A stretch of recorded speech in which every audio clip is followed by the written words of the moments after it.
செலி உலகத்துக்கு வரவேற்கிறோம். இன்னைக்கு நம்ம எதை பத்தி பேச போறோம்னா ஒரு திரைப்படத்தை பத்தி தான்.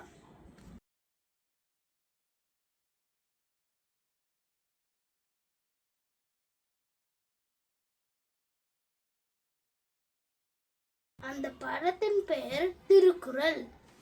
உலகத்திற்கு வாழ்வியல் கூறுகளை சொன்னது திருக்குறள். திருக்குறளை எழுதியவர் திருவள்ளுவர். 1330 குறள்கள் உள்ளது. அத்தகைய பெருமை வாய்ந்த திருக்குறள் திரைப்படமாக எடுக்கப்பட்டுள்ளது. இந்த திரைப்படத்தில் நடித்துள்ள கலைஞர்கள் எல்லாம் நேர்த்தியான நடிப்பை கொடுத்துள்ளனர்.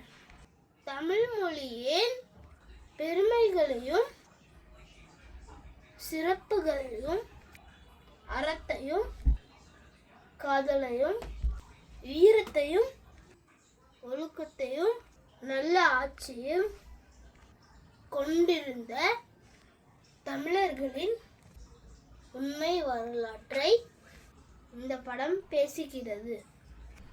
இப்படத்தில் வரக்கூடிய உரையாடல்கள் அனைவரையும் மெய் சிலிர்க்க வைக்கிறது. இப்படத்தில் வரும் தூய தமிழ் சொற்கள் நம்மை திருவள்ளுவர் காலத்துக்கே கொண்டு செல்கிறது.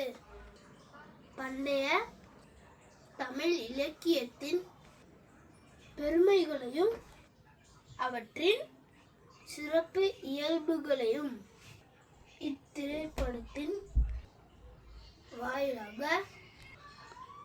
நாம் தெரிந்து கொள்ள முடிகிறது. இத்திரைப்படத்தை தமிழர்கள் அனைவரும் குடும்பமாக குழந்தைகளோடு சென்று பார்க்க வேண்டும்.